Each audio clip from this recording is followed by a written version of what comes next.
Good morning and welcome, everyone. We'll ask Mr. Melchers to read the docket and tell us what we're doing here today. Thank you, Mr. Chairman. Commissioners, we're here pursuant to a notice of request for allowable ex parte communication briefing scheduled for today here in the Commission's hearing room, March 7th at 10 a.m. The party requesting the briefing is South Carolina Electric and Gas Company, and this is in docket 217-370E. Our subject matter to be discussed today is Customer Education Program, including customer service information. Thank you, Mr. Chairman.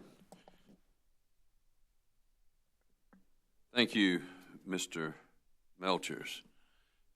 Mr. Nelson from ORS will give us the ground rules. This is old hat for the commissioners, I'm sure, but just to make sure that we go over the ground rules before we get started. Good morning, everybody. My name's Jeff Nelson. I'm the Chief Legal Officer for the Office of Regulatory Staff, and I'm here today as the designee for the Executive Director at this allowable ex parte to be presented by South Carolina Electric and Gas Company and conducted in accordance with the provisions of South Carolina Code Annotated Section 58-3-260C. As the ORS representative, it's my duty to certify that the record of this proceeding to the Chief Clerk of the Public Service Commission, Ms. Boyd, within the next 72 hours to verify that this briefing was conducted in compliance with the provisions of 58-3-260C. The requirements of that statute are in part that the allowable ex parte be confined to the subject matter which has been noticed. And in this case, the issued notice topic is Customer Education Program, including customer service information.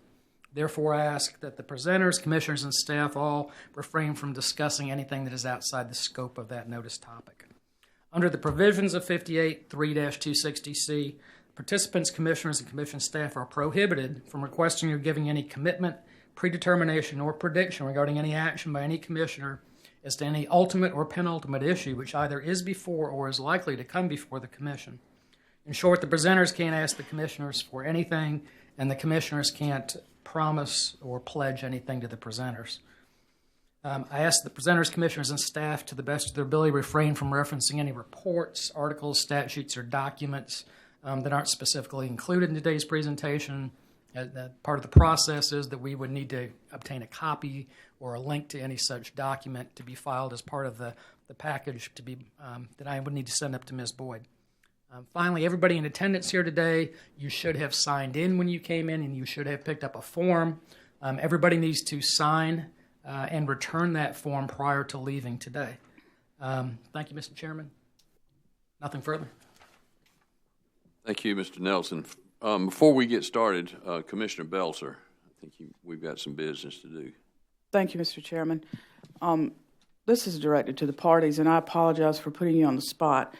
But because this is noticed in docket 2018-377E, and I was employed at the Office of Regulatory Staff at the time that docket was heard, I just wanted to make sure that no one has an issue with me being in this allowable ex parte.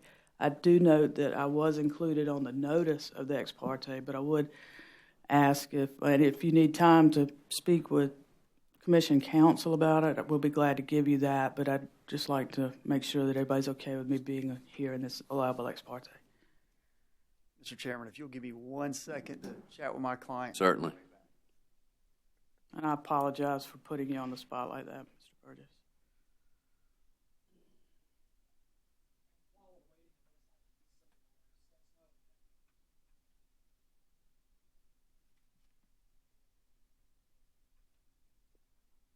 Chairman, Commissioner Belzer, Dominion Energy and SCNG have no objection to you sitting on the bench today and participating. Thank you. Thank you, Mr. Burgess, and ORS has said no objection as well. So, Mr. Burgess. All right. So my name is Chad Burgess. I'm in-house corporate counsel for Dominion Energy, and it's a pleasure to appear before you today. And on behalf of the company, we appreciate this opportunity to come before you and talk with you about the customer education program that the company filed back in January of this year. We have two presenters, and I'll ask these gentlemen to go ahead and come on up front and take their seats. Rodney Blevins He is the company's president and CEO, and John Raftery is the company's director of rates and regulatory affairs. They've got a slide deck that you have in front of you now, and they'll walk you through that slide deck. It's probably going to take maybe 20 to 30 minutes to get through the entire presentation, Mr. Chairman. We will follow your lead with respect to questions. So if you feel like you want to ask questions as the presentation moves along, that's totally your prerogative. We're happy to do that and answer those questions at the time. Or if you prefer to wait until the end and answer questions, that's fine with us too. So we will follow your lead on that. Without any further ado, I will turn it over to Mr. Blevins and ask that he begin the presentation. Thank you, Mr. Chairman. Thank you. Welcome, Mr. Blevins. Thank you. Good morning, Chairman Randall and the members of the Commission. It's a pleasure to appear before you today. We appreciate the opportunity. John Raftery and I are here to brief you on the Dominion Energy SCANA merger customer education program and also share some information about our customer service activities. John is the newly minted Director of Rates and Regulation for South Carolina, and I am, newly minted as well as President and CEO of the Southeast Energy Group for Dominion Energy. I'm going to start at a high level, and John will follow with more detailed information on content and experience. We, of course, welcome questions along the way or at the end at your guidance. I'd say two risks starting out. One is my voice. I ask that you bear with me. I'm on the back end of this thing that's going around and waiting for my lungs and my voice to reboot, so if you'll bear with me. The other one is John having to sit beside me in that regard, and as well as the fact that I hope not to be giving John's presentation. Obviously, this has been a tremendous focus area for us over the first 70 days or so. So I'll try to stay disciplined in regard to those two things. I'm pleased to tell you that we're making excellent progress in carrying out the components of the customer education program as was committed to you. First, we've been very active in reaching out to customers and communities. In fact, we have conducted over 450 individual and community meetings since the beginning of 2019. So do the math on that. That's a lot of meetings in a short duration. With those numbers, we've exceeded the numbers of community meetings required in the filing. The individual and community meetings have been with state and local government leaders, economic developers, Chamber of Commerce leaders, Rotary clubs, local and statewide associations, councils of government, community leaders, nonprofits, minority leaders, environmental groups, and more. Our customer assistance team has been very active in the community. We have participated in community meetings and have held many one-on-one meetings to help explain many of the customer assistance programs already available in our service territory. Also, as an open forum to the public, we hosted a successful community meet and greet in Charleston on February 25th. A similar event is planned in Columbia on March 11th. Both events have been widely covered by the media and publicized using Dominion Energy's social media channels. Further, we hosted a teletown hall to explain the customer education plan with nearly 600 attendees. For all meetings and community events, Dominion Energy developed a one-page fact sheet that we are giving to customers. Second, Dominion Energy has trained agents on the customer benefits plan, merger benefits, and new electric rates, so they are ready to answer customers' questions and assist. If alignment are the face of our company, our customer service representatives are clearly our voice, and we recognize that the opportunity in every interaction with our customers when they call us. We continue to review calls on a weekly basis. John will cover some of that to evaluate effectiveness. We also have an important information displayed on monitors throughout our contact centers, which allows our customer service representatives to keep this information at the top of mind when speaking with customers.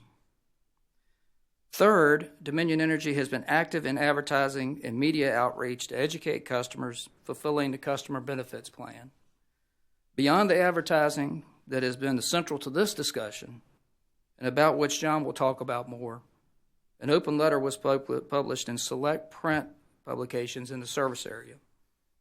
On the internet, DominionEnergySouth.com and BrightEnergyFuture.com websites have been updated with customer benefits pages and video messages. Media outreach is well underway with editorial board meetings set for the next 2 weeks. I will personally be attending those meetings, as will Keller Kassam, who now serves as the president of this electric operations for the Southeast Energy Group, who, by the way, I have known for much of my career as we grew up professionally as incident commanders and crisis leaders for our respective companies. Fourth, we have held a series of highly successful summits with nonprofit leaders, working with Dominion Energy Charitable Foundation. The final event in this series is being held today, and that will complete the commitment in the customer education plan. We held regional nonprofit summits in all corners of our electric and gas service territory: Beaufort, Charleston, Aiken, Spartanburg, Florence, and Myrtle Beach, the largest of which was in Columbia with 160 attendees. The purpose of these events was to highlight Dominion Energy's commitment to increase our charitable giving by $1 million a year for at least the next 5 years, to outline our corporate giving priorities, and provide education on how South Carolina nonprofits can apply for grants. With a focus on philanthropy and giving back, Dominion Energy will continue to strengthen the communities we serve through grants and employee volunteerism. Fifth, Dominion Energy is focused on supporting jobs and economic development in South Carolina by partnering with economic development professionals on the state, county, and local levels. In addition, Dominion Energy is continuing to work with existing suppliers and educating South Carolina companies about new opportunities. Economic development summits, as outlined in the customer education plan, began this week and will continue through April 23rd. These summits are bringing together regional, city, and county economic developers, and we're working at these summits to communicate the deep levels of commitment Dominion Energy has to moving South Carolina forward and to help attract and retain high-paying jobs. Vendors and prospective supplier summits are planned in April. Accomplishing everything I've outlined here in 65 days has truly been a team effort. It's been a combined effort of the integrated team now that's part of the Southeast Energy Group, working towards a common goal of helping South Carolina's energy customers understand the merger and its benefits. The teamwork I have seen has been reflective of our company's core value, One Dominion Energy, or our word for teamwork. In the first 2 months, we've reached out to customers in all parts of our service area to communicate that this is a new day, that we've worked to fuel collaboration and build trust, but I accept that process will be a long-term commitment and far beyond the completion of the customer education plan requirements. I believe we've shown we're eager to roll up our sleeves and get to work for the good of South Carolina in the future. With this progress today, I promise we're going to continue to work at full speed to get through the rest of the program. Mr. Chairman, I'll now turn it over to John unless otherwise directed. Good morning, Chairman Randall, members of the Commission. Thank you very much for having us here. I recognize how incredibly busy your schedule is, and to take an hour out of your time to allow us to share an update on our customer education program is much appreciated. We have a number of employees at Dominion Energy that have been working incredibly hard on this education program, and I'm terribly impressed and thankful to them as well. And today I organized the presentation really around two different things. The first one being sharing some of the advertisement and the messages that are going out today, whether that be on the TV, print, or digital media. And then I thought it would be important to share some statistics about customer calls, emails, and some of the reach that we're able to achieve through those digital media channels.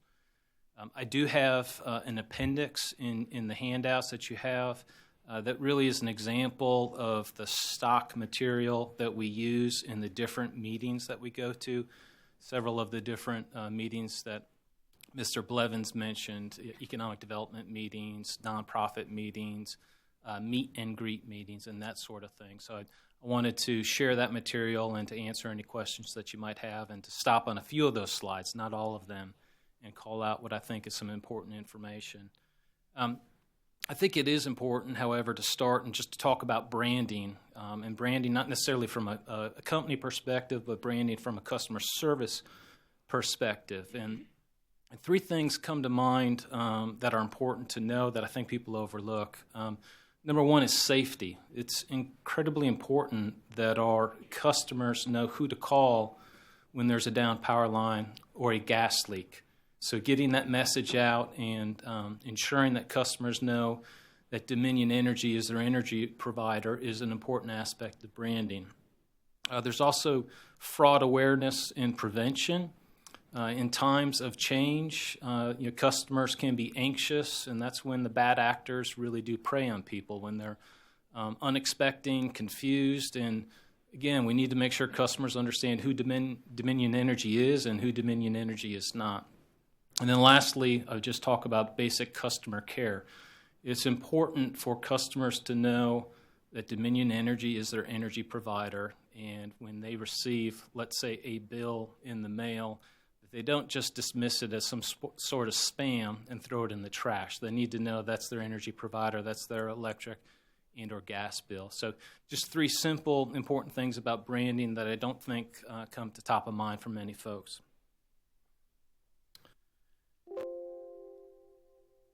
So on this first slide, I wanted to share with you a copy of the advertisements that are on the TV stations right now. It's just about a minute.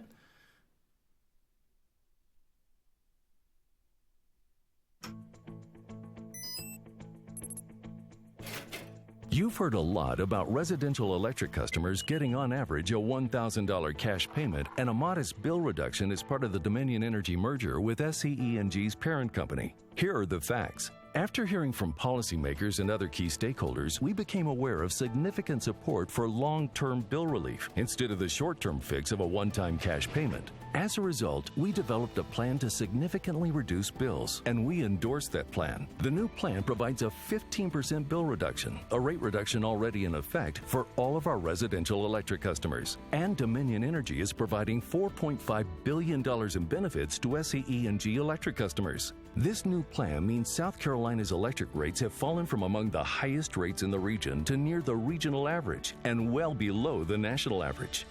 Dominion Energy. Lower rates, reliable service, delivering for South Carolina. So there are several important things about that message, and the first one being the genesis of that message. There was always the intent in the customer education program to share the benefits of the merger that was outlined in the plan itself. But in the early days of the advertisements, in early January, the feedback that we received, whether it's from customers or stakeholders or policymakers, was that we weren't addressing the $1,000 payment. So it started as traditional branding for many of the reasons that I described earlier, but customers wanted to know about the $1,000 payment. And our media team worked incredibly quickly and pulled up the work that they were planning later in the campaign and developed that message. And what's important there is that you hear the fact that out of the gate, we hit squarely the $1,000 payment. We didn't shy away from it. We did not try to call attention to something else. We specifically said we put forth a $1,000 payment program based off of conversation with stakeholders and policymakers. We developed another plan that we endorse that provides longer-term benefits for the ratepayers. That ad will continue through March 18th. And here's just a list of the different TV stations that's running on. An important thing, I think, to note here is that in all of the communications that we shared today, they're the same channels that we communicated the original $1,000 payment on.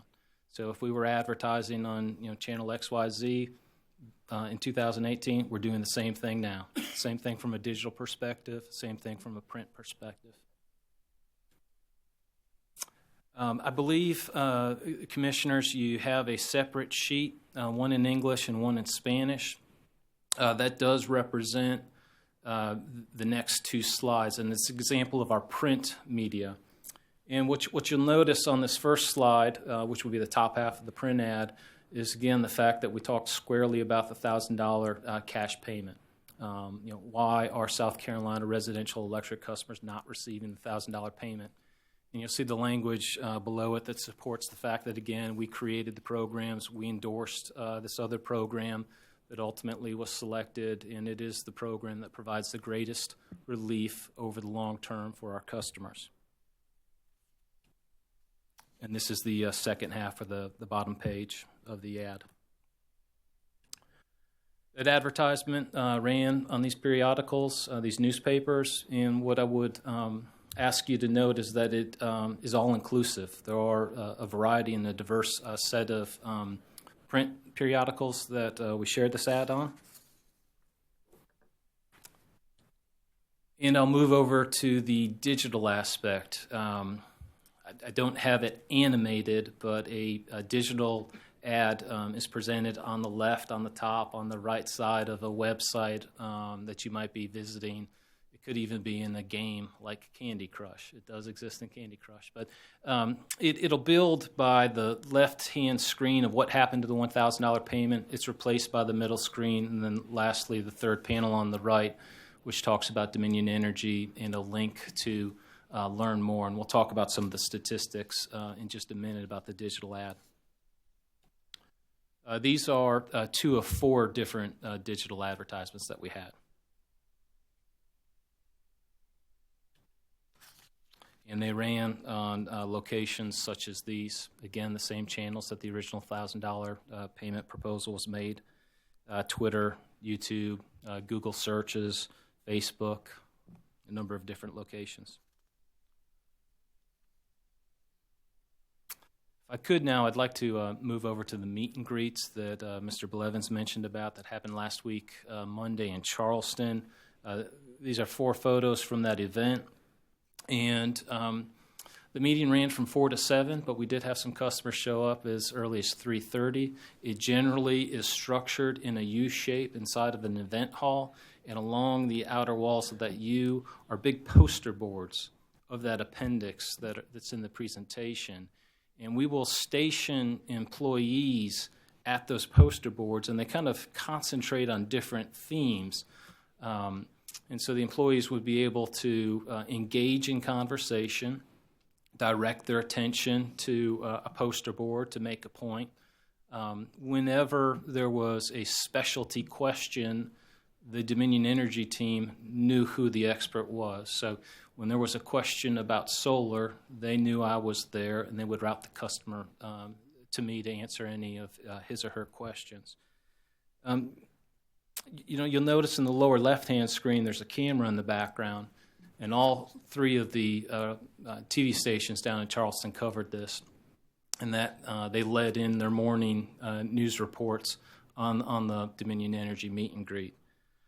I'd say that we have found these meetings to actually be an opportunity to find other meetings, and an example might be that Representatives Gilliard and Govan came to this meeting, and they came with a minister from a church in their community.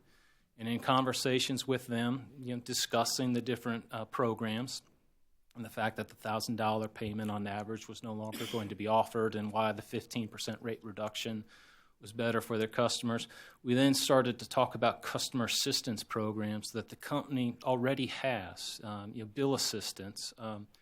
And it was recognized that minister thought it would be a good idea for our customer assistance team to come and meet with his parishioners. So it was an opportunity to have a meeting and to set up another meeting to reach more people.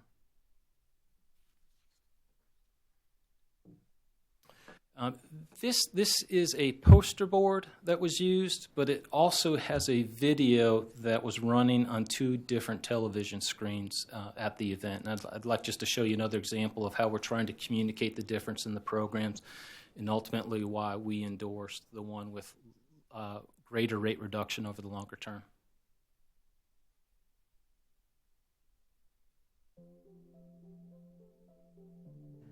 You probably know by now that SCANA has merged with Dominion Energy, one of the nation's largest and most reliable energy companies. You might be wondering about the cash payments originally discussed with the plan. Dominion Energy initially proposed a one-time payment of about $1,000 per typical residential customer, combined with a more modest bill reduction. But during the course of the proceeding before the Public Service Commission, there was significant support from key participants and policymakers for a plan focused on long-term bill relief. So Dominion Energy rebalanced its plan to eliminate the cash payment in order to lower your bills even more and for the long term. Dominion Energy fully supports the new plan, which over time still provides equivalent value to customers as our original proposal. Learn why Dominion Energy and SCANA are brighter together.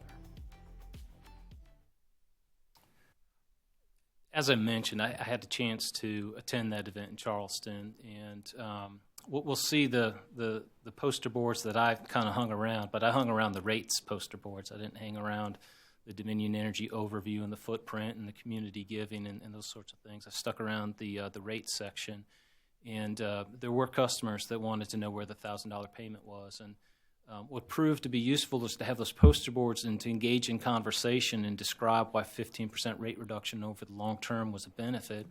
And that didn't work for everyone. I mean, there were some senior citizens that understandably did not feel that would be the best for them.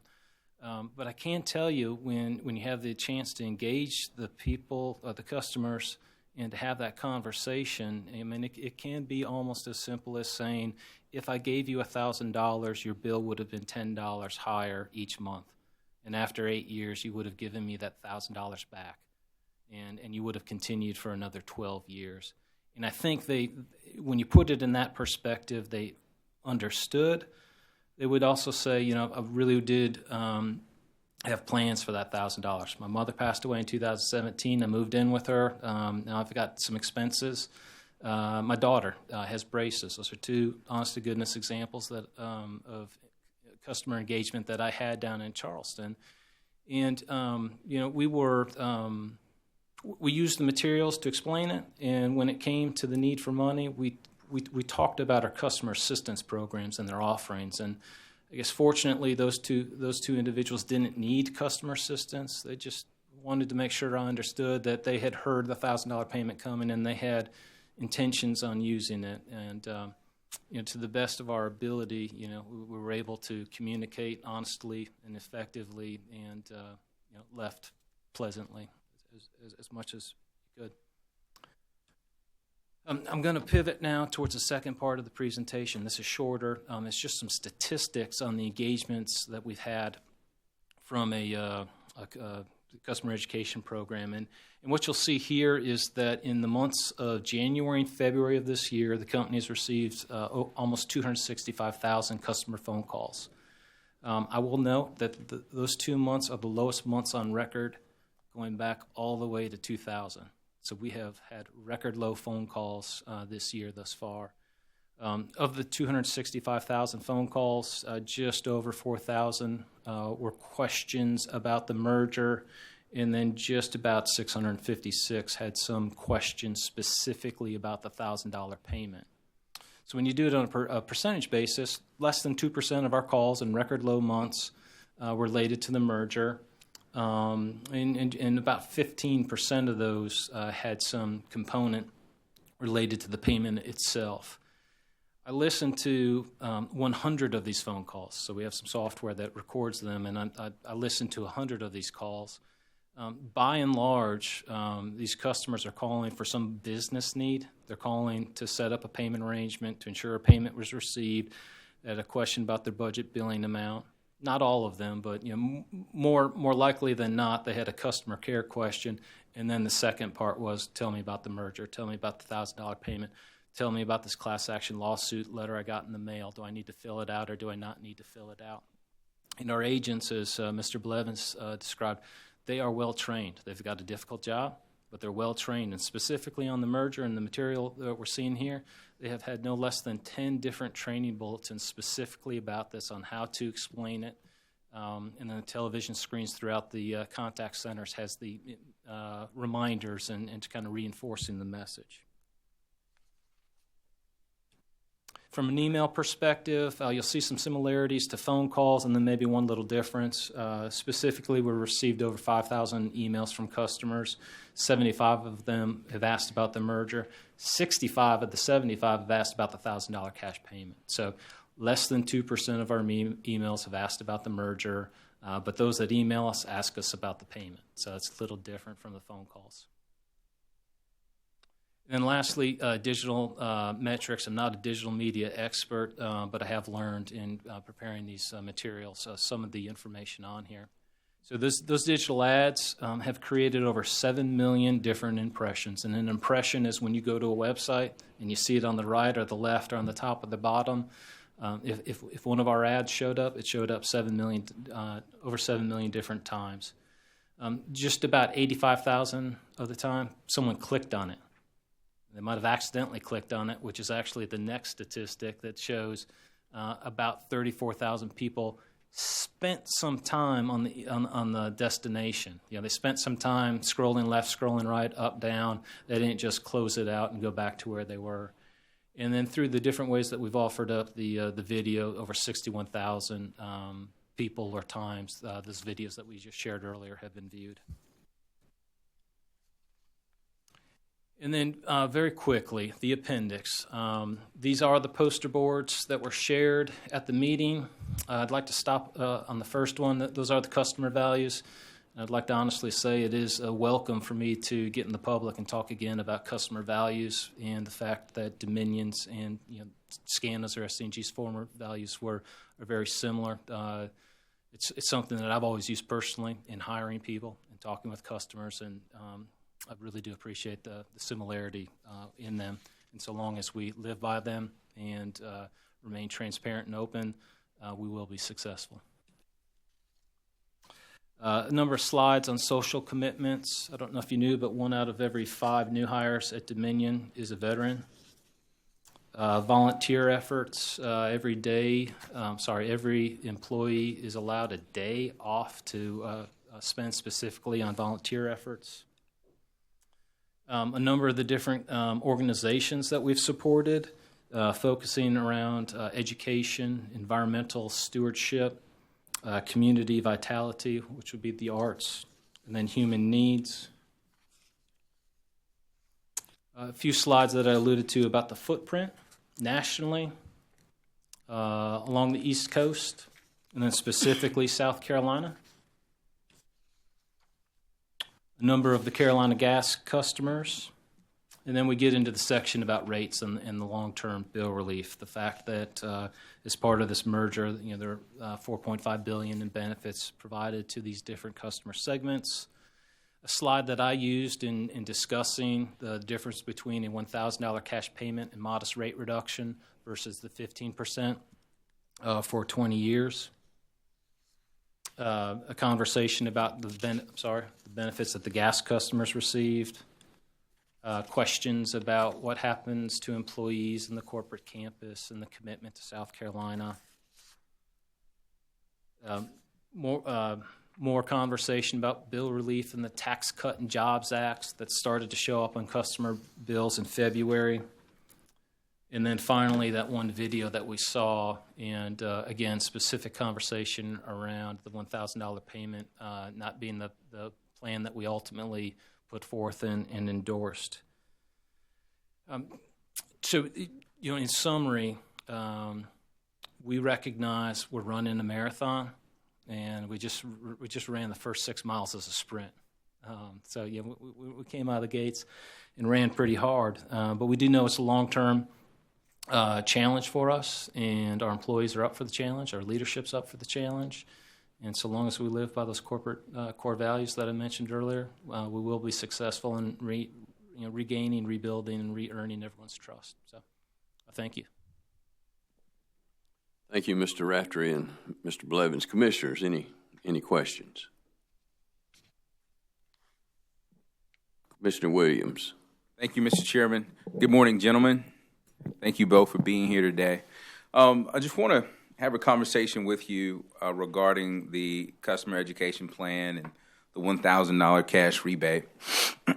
Again, I appreciate you all being here today. A couple of concerns that I have, and hopefully you can address the concerns. This commission identified back in November 2018 during the course of the merger and abandonment hearing that the $1,000 advertisement would be an issue for ratepayers in the service area for SCENG. That was identified through questioning of Mr. Tom Farrell. And as I recall, without quoting the transcript, Mr. Farrell said that he would own whatever decision the commission made, so forth and so on. But it was in November of 2018 when the commission identified that ratepayers would have questions if the merger was approved, but $1,000 payments were not offered. Is that your recollection of the facts? It is for me, yes.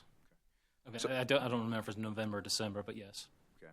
So my first concern is, why did it take so long for Dominion to roll out the customer education plan in the format that we see today?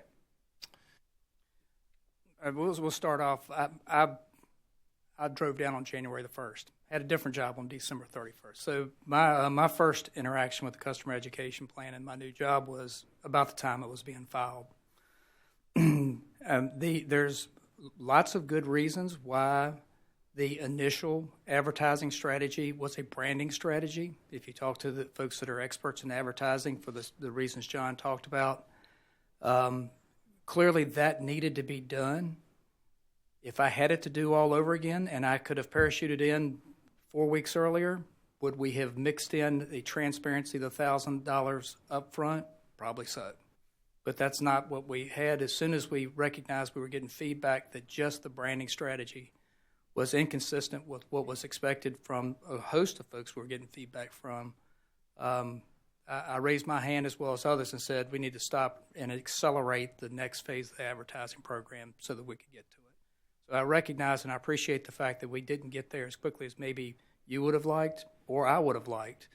But as soon as we realized that we needed to accelerate the addressing straight up the $1,000, we moved as quickly as we could to change that strategy, to bring that in and continue the branding pieces for the safety and fraud and other reasons that John talked about. I understand. Thank you for sharing that with me. What's concerning to me is that when you use the phrase, once we heard feedback from stakeholders and whoever else, it makes it seem as if the 2 or 3 page of questions and answers in the transcript from the hearing in November never occurred, because I asked Mr. Farrell several questions regarding $1,000 rebate.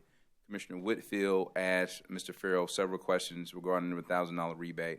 It was very clear and apparent that needed to be addressed in some manner, shape, or form. I mean, I would argue that was the origin of the customer benefits plan itself.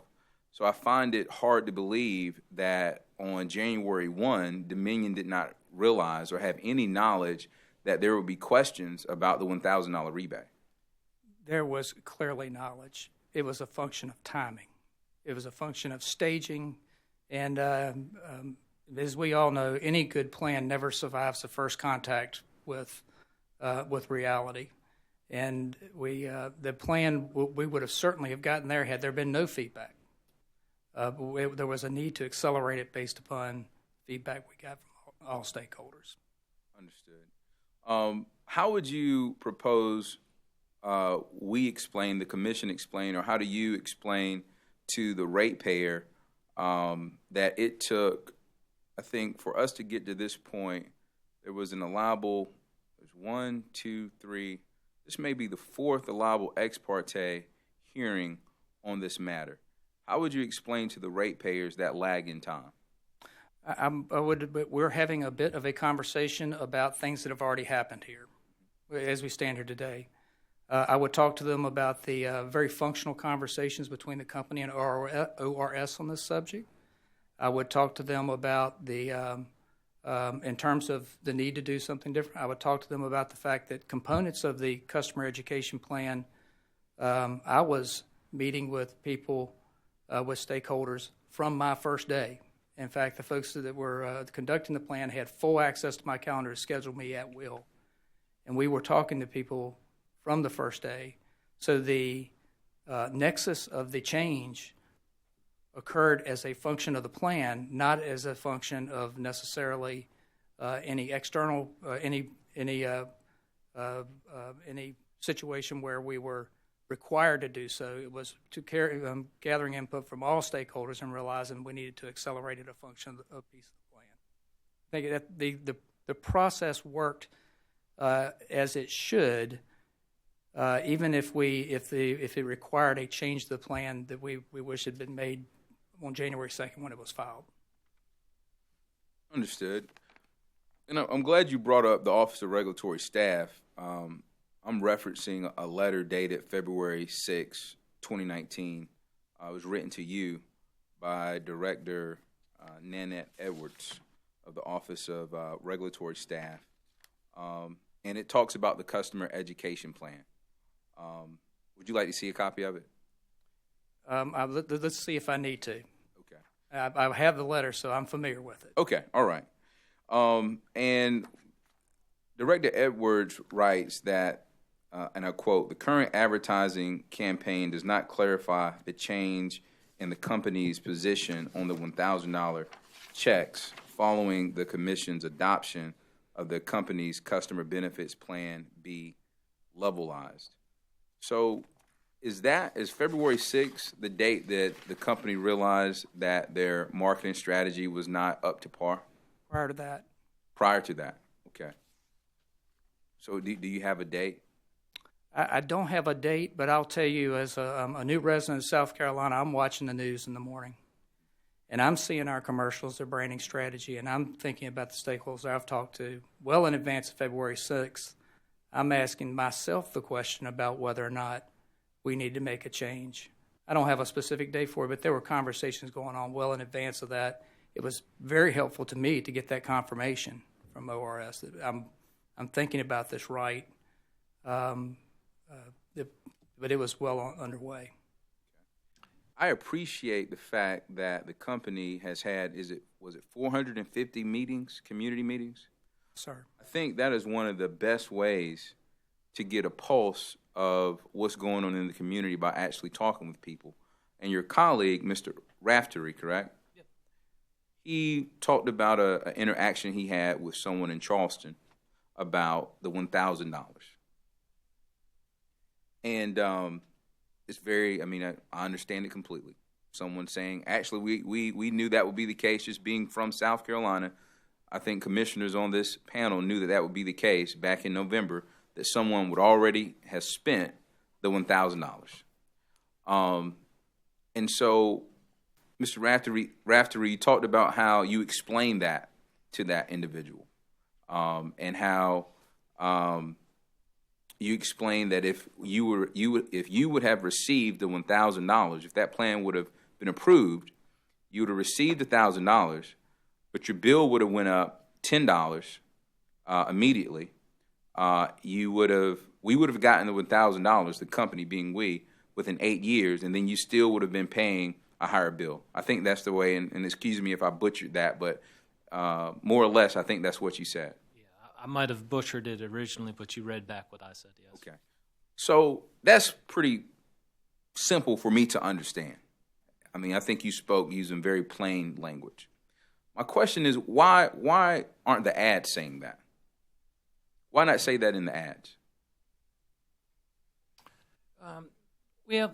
So I think they might not say it as plainly as I said it and you said it, but I think that the message hopefully was conveyed in like the one that's just on the screen right here, talking about the rebalancing of the plan, and the $1,000 cash payment loaded you up on one side, but in the conversations it provided longer-term bill relief and greater relief over the long term. I'm not sure how what you and I talked about could have been represented in an ad. I do know that it takes no less than 3 weeks, if not a month, to develop an ad, and that might be part of the earlier dialogue about when did you find out, when did you need to pivot, and when did you need to offer a new ad. That does take time. Well, Mr. Raftery, I'm not trying to be adversarial here, but this commission decided a major merger and abandonment case in about 3 or 4 weeks. I don't have much sympathy if the ad department can't get an ad together in less time. Again, considering how plainly you described the difference between Plan A and Plan BL and how it was so well received by that person that you had that conversation with, I'm confused as why an ad wouldn't just plainly state that so customers could know part of the reasons why this commission chose Plan BL. I can't answer your question directly. I don't think I have anything that will fully satisfy you. I do know that there are other people that this is their expertise, and I'm certain that they're watching as well on the live stream. And there are traps that I have not run on trying to determine what is the best way to present something. But at that time, these 2 videos and the associated print and digital advertisements were believed by the group to be the best way to communicate it. Based on your boots on the ground experience in the community and talking with folks regarding this $1,000 rebate and what they plan to do with it, even though it's never coming, how do you feel about the decision of the company to even offer a $1,000 rebate in the beginning? I haven't personally spent a lot of time analyzing that or personally spent time thinking through it. I only got involved in the merger hearing at the tail end to talk about some of the customer service metrics and the reliability metrics. And so I didn't have the opportunity to engage in the discussions and to know why that was offered. In the seat I'm in now, I understand that there's some unwinding and unraveling of that, and the company is doing the best that it can to communicate that and share it. So I have not developed an opinion other than where I sit now. It's taking work. Right, but you're in the trenches now because you've been in those communities and you've talked with members of those communities who, for whatever reason, I'm sure they have their reasons why they expected to receive $1,000 based on the ads that were ran by the company. So based on your boots on the ground experience now, talking with those members, how do you feel about the fact that a company offered $1,000 to people in the SC ENG service area? That area includes over 700,000 people. Socioeconomics range from high class to low class. And I would imagine some of the folks who have money trouble were the ones that were depending, and I don't want to generalize, it could have been more than folks that arguably had money troubles, were anticipating, depending, expecting that $1,000.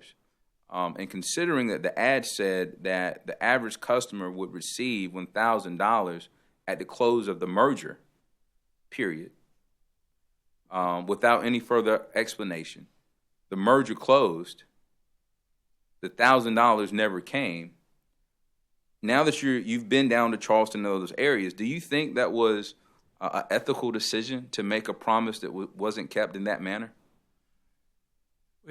So that was a lot, and if I could unpack it and comment a little. Take your time. Yeah. So again, I think it's unfortunate the situation that we're in now and having to have these conversations. However, I am more proud that the company offered a better program, and it's my challenge as well as all of the employees in the company in order to communicate that other plan that the company came up with that provides greater bill relief over the long term. So I would have been more disappointed if we just stuck with the original program and did not listen to the stakeholders, the policymakers, and have an honest conversation about the benefits that could be afforded to customers over the longer term. What do you think about the appearance of what happened from the ratepayer's perspective? The appearance that a company offered $1,000 if the merger closed. The merger closed, we're not getting $1,000. it seems like the company was allowed, again, to make an offer that they did not have to keep. What was presented to you in the community, or what concerns were raised in the community at some of those community meetings regarding that issue? Well, as I mentioned earlier, those customers that I was able to engage in conversation with and describe the differences between the two programs, I think really did believe or recognize that the one that was ultimately endorsed and the one that was ultimately approved provided them better benefits. There were some that didn't want to believe anything that we said, and we can't.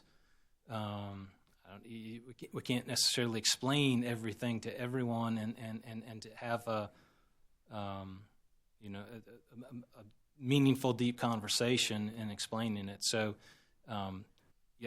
the original $1,000 offer with modest bill relief was, again, something that I was not involved with, but it was a plan put forth. It did incredibly, in my opinion, help the state of the energy economy in the state and get my former company out of a terrible mess. The fact that additional programs providing different but better benefits were developed, I'm even more thankful and proud of. And then the timing of the messaging is a fault. I do believe that it's been adjusted, and I do believe in the ability for the employees to engage in customers and to do the best they can to correct it. You would agree that the reason that we're here is because of a failure, something that has never been seen in the state of South Carolina, and that the stakes are high regarding your new companies moving forward and rebuilding trust. Yes, I would agree. I just want to make sure that everyone who has decision-making authority understands how damaged the public trust is at this moment, because it seems as if, based on what Mr. Farrell testified to during the merger and abandonment hearing, that he understood it. Just reading his testimony, it seems as if he understood it. But yet, for some reason or another, between November 2018 and January 2019, if I were to base the company's delivery and rollout of the customer education plan, it seems like there had never been any issues with the public trust. I wonder whether or not, but for some of those earlier allowable ex parte hearings, I wonder whether or not we would be here today. If no one had ever made any noise about where's my $1,000 check, I question whether or not the company would be making this presentation today. How can ratepayers and even this commission be reassured that the company understands how damaged the public trust is right now? I appreciate your perspective, and there's not anything I can tell you to change your mind about that clearly. I can just tell you, I get it. We are committed to transparent communications, even when it's unpopular. And I believe rebuilding the public trust is not a checkbox associated with the customer education plan. It's a long-term commitment on behalf of accountable leadership that will deliver that over time to delivering safe, reliable, efficient delivery of affordable energy to customers and doing exactly what we say precisely at every opportunity. I appreciate that. And let me end with saying this. I think your customer education plan as rolled out the past couple of days and as presented here today is a great effort. In fact, it's what I expected to see on January 1st. Unfortunately, that didn't occur. It comes across as a bit as a missed opportunity for the company. I just hope that we can just work together to rebuild the public trust and continue to offer safe, reliable, and affordable energy for ratepayers in South Carolina without the noise that's associated with ambiguous, muddied messaging. So thank you guys for being here today. Thank you, Commissioner Williams. Commissioners, any other questions? Commissioner Howard. I do appreciate you being here. I think the program is, the direction you're on now is good and helpful. Excuse me. I got a couple questions. Mr. Blevins, I believe you mentioned in your nonprofit meetings, you had a meeting with nonprofits. What was the subjects discussed at the nonprofit meeting, and more particularly address the difference between Dominion and SCNG in your low-income assistance programs? All right, so there's two pieces of it. We had customer service representatives in these community meetings talking about existing programs. They've been there for a long time, but it doesn't matter how often you communicate it. There's always a need to refresh the message. So as a part of a customer education program, John talked about sponsoring meetings. It created opportunities for us to talk about our low-income programs that already exist that maybe some customers were unaware of. And that's a learning opportunity. The more we're in the community, the more we can do that. That's good. As it relates to the nonprofit community, we have the Dominion Energy Foundation has a process we go through in terms of how we make awards to grants. And we wanted to make sure there's obviously $1 million more per year for the next 5 years there.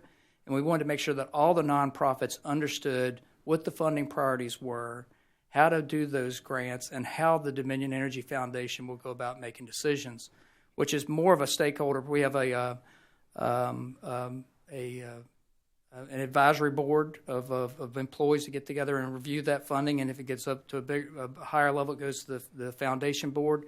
And having all the nonprofits understand the changes in that process is critical to them getting the money they need for the causes, including the low-income assistance. Slide 19 had a junior achievement come to mind at Salvation Army, a group that you're apparently assisting.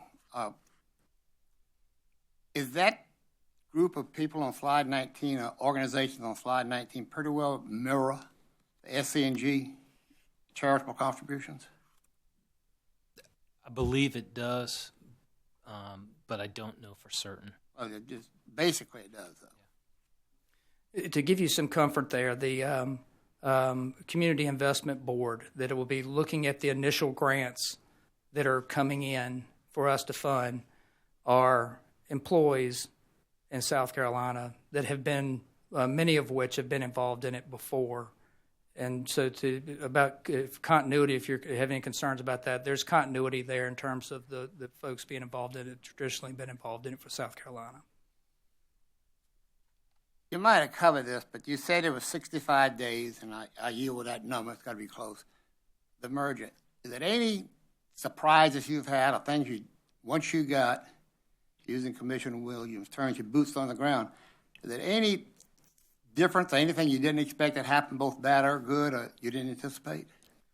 On the good side is I've been impressed with how well the assets operate, and how well the employees have soldiered through this difficult thing, many of which had nothing to do with everything that's happened here. The assets operate, perform at a very high level.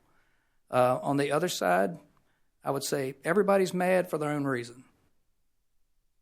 Everybody has there's hard feelings all around.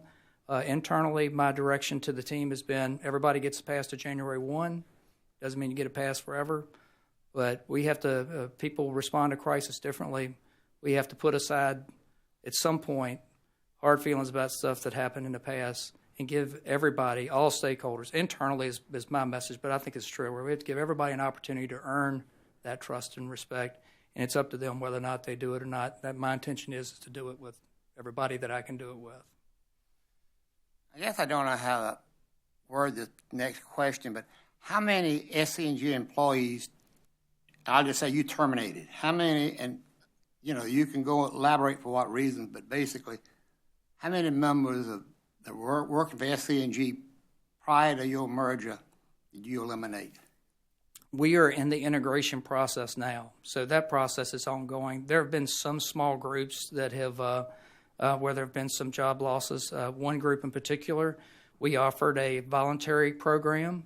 The number of employees that we needed to reduce were ready to retire, and it ended up working out well for them and well for us too.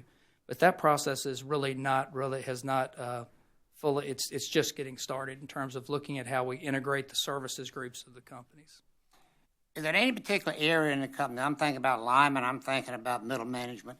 Is there any particular area that was hit more than another area in the releasing of employees? But just if you think about the corporate centers, that's where the efficiencies are. Linemen do what linemen do, and call center agents do what call center agents do, and all that's valuable work. We will always need them.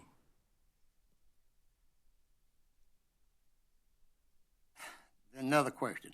I'm from Charleston, and you've been getting on tree cutting, tree trimming, vegetation management.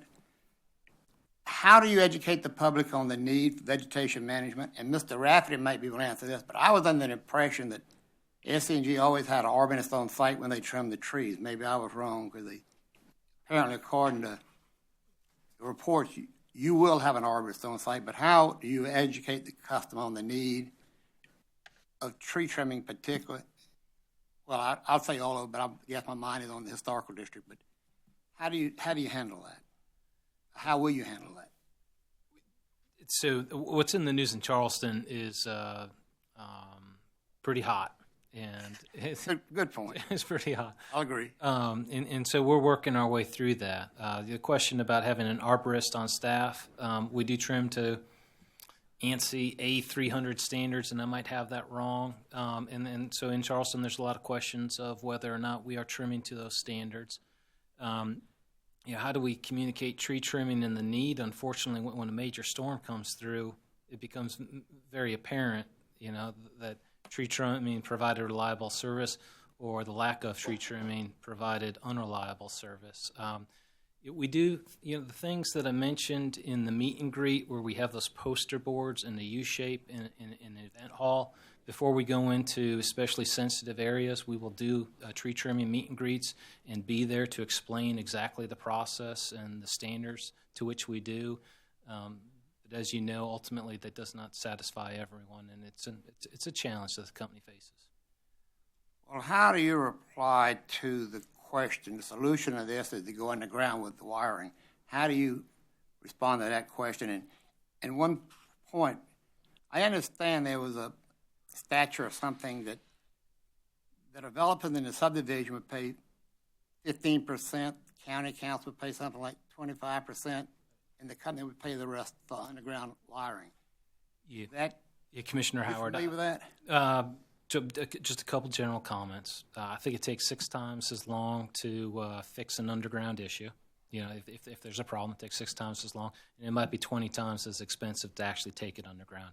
But in those areas where undergrounding is important to the community, and there's an examination on how to financially make it happen. And there's some special components of franchise fee agreements where the city or the county can offer up some of the money, and there's some matching from the utility. And that's, I think, what you're alluding to down in Charleston. There's an examination of might there be some city funds that could be partnered with some utility funds and do that undergrounding. But as you can imagine, in Charleston, it's easier said than done, actually getting that work done in those historic neighborhoods with those grand trees. On the technical side of it, because of the low-lying areas in Charleston, particularly flooding in downtown Charleston, is that a severe disadvantage for putting lines underground? It can be. There is submersible equipment in certain areas you can use in flood-prone areas. Typically, undergrounding comes down to 2 issues: aesthetics and reliability. Aesthetics is typically dealt with through a franchise agreement, so that the city can prioritize where they're going to do it. Reliability is another subject. When I was in the distribution business in Virginia, we have a solution where we can underground reliability, outage-prone feeders to keep them from going out all the time. So there are different solutions. You can deal with the flooding issues in many regard, but it really comes down to aesthetics and reliability, and they don't come to the same conclusions about which ones need to go underground. I just got a note from my general counsel. I might be going off the ex parte guideline, so to speak, but Mr. Nelson hadn't jumped up, and he usually jumps up when I do that. So, and I do consider it part of the customer education program. So, logo and branding. You change. What is the official new name? And I see the logo on some trucks, but not on others. And then I'll rephrase this as part of the customer educational program about rebranding, logos and name change. We'll have one brand, Dominion Energy. The subsidiary name, Dominion Energy South Carolina. But when you see the trucks, and if I hadn't gone through a rebranding 18 months ago, I would think it was easier than it is. We changed the Dominion Energy brand about 18 months ago. And what I learned from that process is be careful where you put your logo because you may have to change it someday. Uniforms, badges, trucks, same time. That way, when somebody comes up to a customer's door, they aren't confused or alarmed by the fact that the logo on the side of the truck doesn't match the logo that's here that matches the logo that's there, and that takes a little more time than to coordinate. We're working through those pieces. Well, again, thank you very much for your time, and I appreciate it. Thank you, Commissioner Howard. Commissioner Bell, sir. Good morning. Thank you for being here. How are you mentioned that the meet and greet in Charleston was picked up by the television stations. How else was it broadcast so that customers could know to attend? I should know the exhaustive list. I don't. It was, I believe, put in the paper. So our public affairs group, talked to the different periodicals to make sure that they knew that we would be meeting Monday the 25th from 4 to 7 at the schoolhouse. I'm certain that they would have reached out to the TV stations and asked them to broadcast it, and that's why they came in the first place.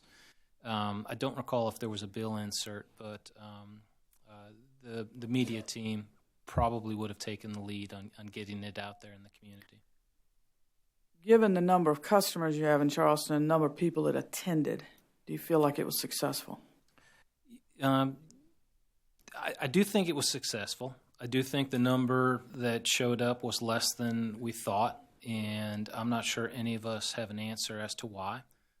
Part of it might be just fatigue about talking about energy policy in the state. Maybe some of the messages were being successful.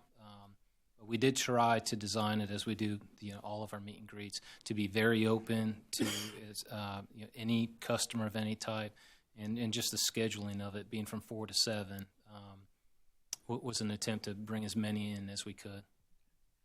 Do you have any others planned for the Charleston area? And I mention that because Charleston is, when we say Charleston, it encompasses a pretty broad area.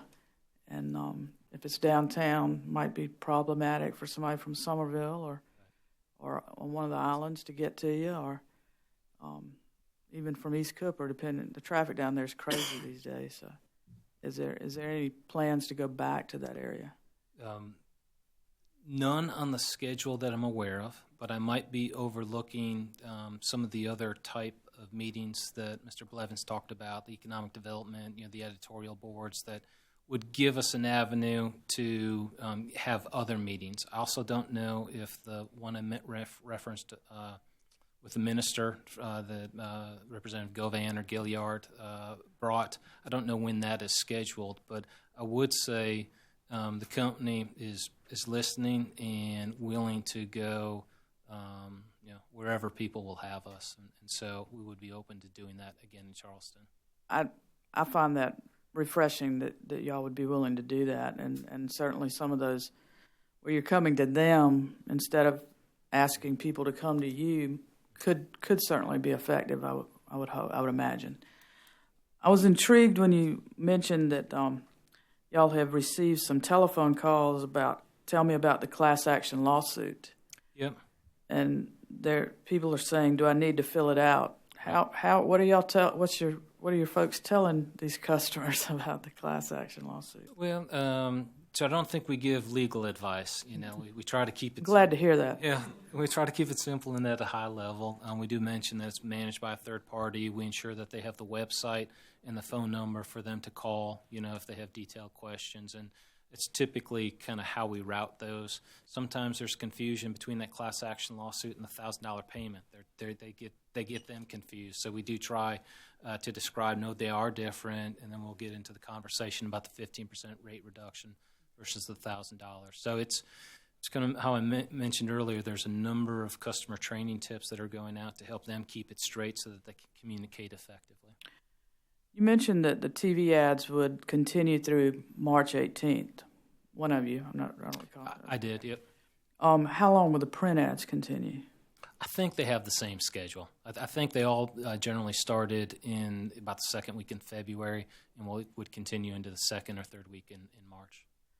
Will there be any assessment, say, after March 18th to see whether things need to be revisited? Yep, absolutely. So, you know, just as we revisited in January, you know, how the messaging was being received, our corporate communications group is going to be continuing to do the same thing. It's that marathon that we've been talking about.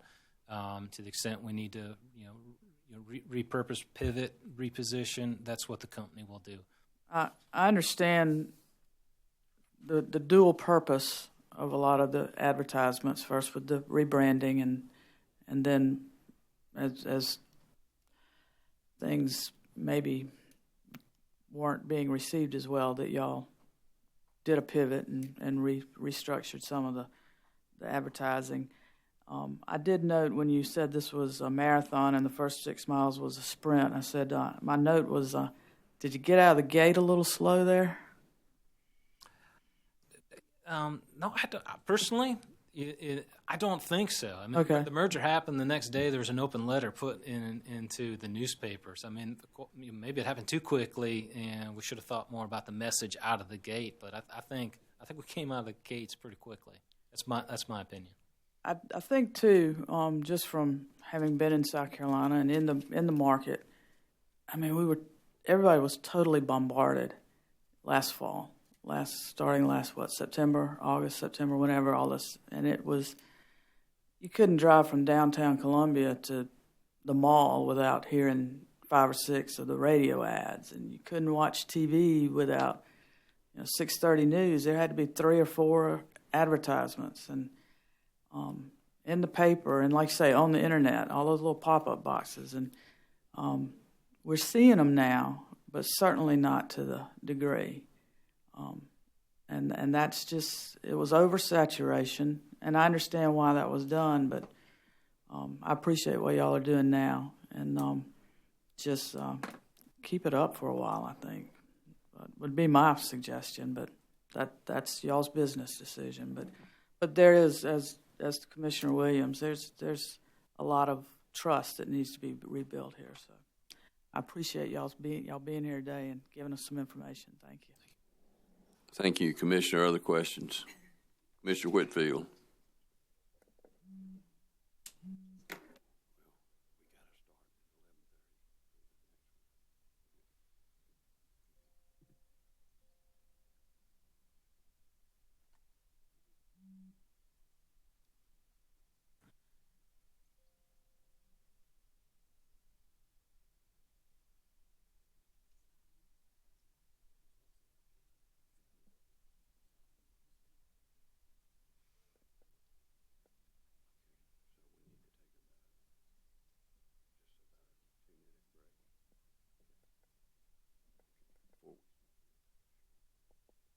Okay, we're going to take about a 2-minute break to let our court reporter get some business done that we need to have done before we continue and finish this up.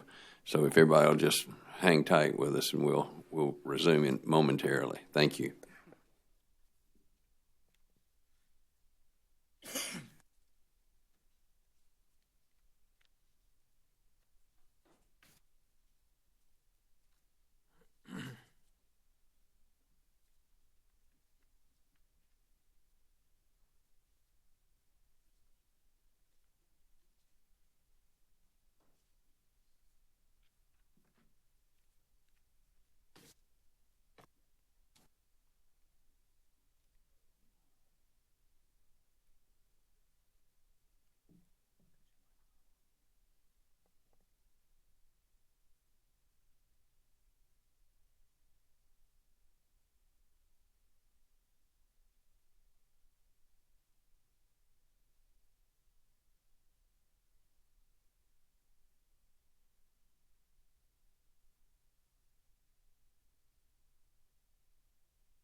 While we were waiting on the general counsel to come back, just the reason for this little break was with an ex parte, everybody has to sign a sheet and for us to certify this event so that we had people, we know we have another meeting at 11:30, so we just wanted to make sure that everybody that has come in understands that to be in here and finish this, you do need to read and sign that sheet, and if not, you might want to wait in the front.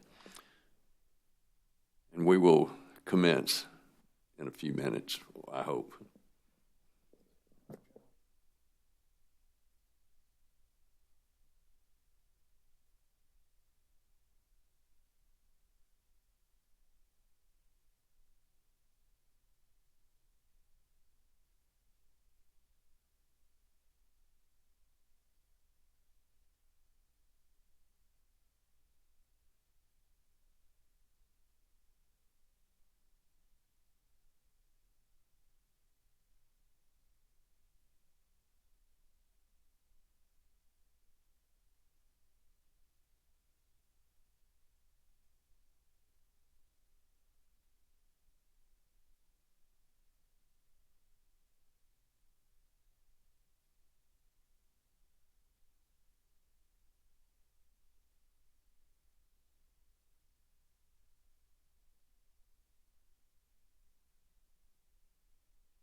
Okay, we'll call us back into session, and Commissioner Whitfield has questions. Thank you, Mr. Chairman. Mr. Blevins, Mr. Raftery, thank you again for being with us and for bringing us up to date on your efforts in the customer education program. A lot of my questions have been asked and answered, and Commissioner Williams kind of had a long exchange with you from what went on from November till now. So some of my questions were in there, so I'm not going to repeat that, but I do want to focus on two specific areas, a little bit where he went and a little bit maybe where Commissioner Belser even, or at least one of your replies to her went, and it deals with the future. Since he's dealt with November to now, I'm kind of going to look forward just a little bit.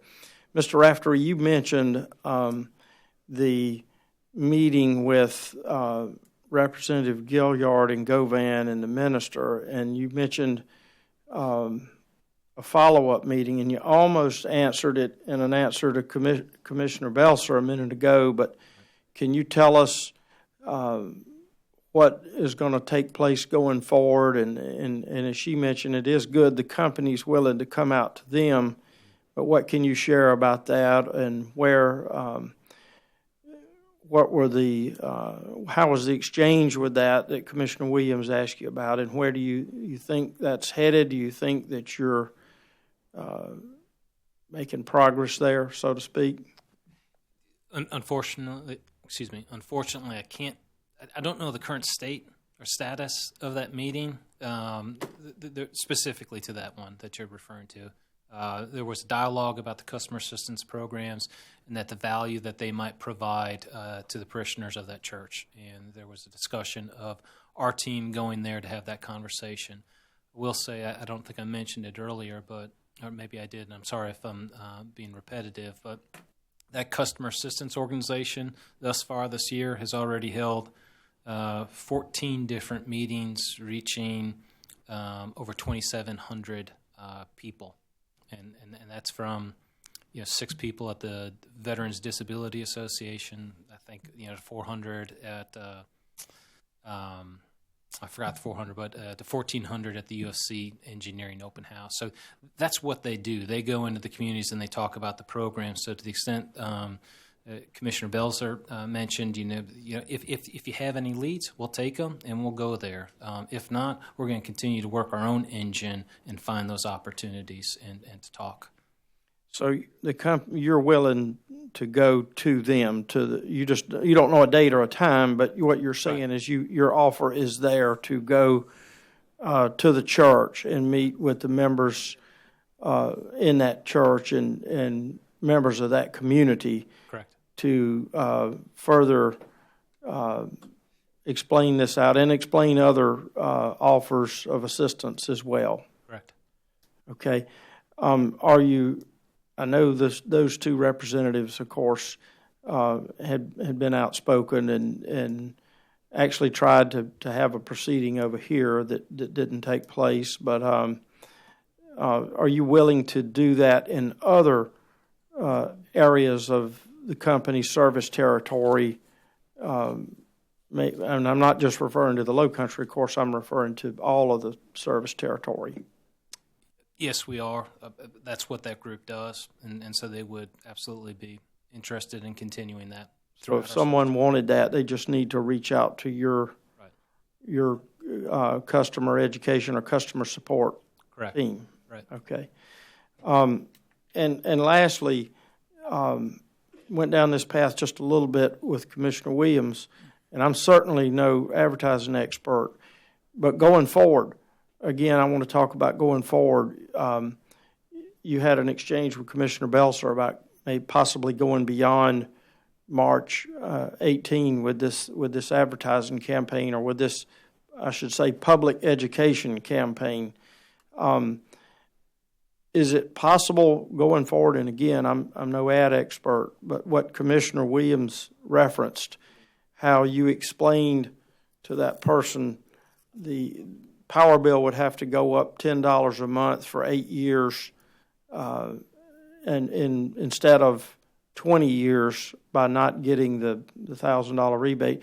Is there a way the messaging, as Commissioner Williams described, that was so succinct and so understandable, as he said, is there a way that message could succinctly, and again, I know you have times on these ads, but he described a pretty succinct sentence or phrase that you mentioned there, and is there a way that could roll out as you continue to your customer education program?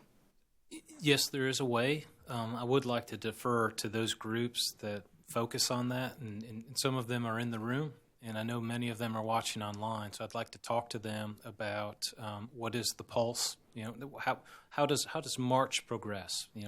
What are the customer service touch points, and what new messages might need to be developed, and what's the best way to communicate those to include a more succinct approach to the difference between the two plans.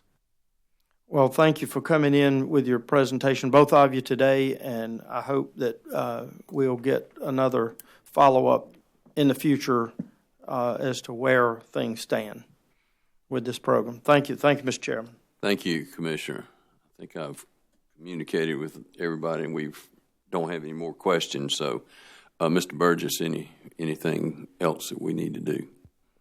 Not from the company, Mr. Chairman. But again, we appreciate your time, and if there's any other items that you would like for us to discuss with you with regard to the customer education program, we're happy to do that. Thank you. Mr. Nelson, anything else? Okay. Mr. Blevins, Mr. Raftery, thank you for being here today, and thank you for your presentation. I want to remind everyone that's in here that you need to make sure your form's filled out and handed in the back, and we will be starting. We're going to break, and then we've got a general business meeting that we will be starting in just a few moments. So we'll need to break, clear out, and start over. Thanks. We are adjourned.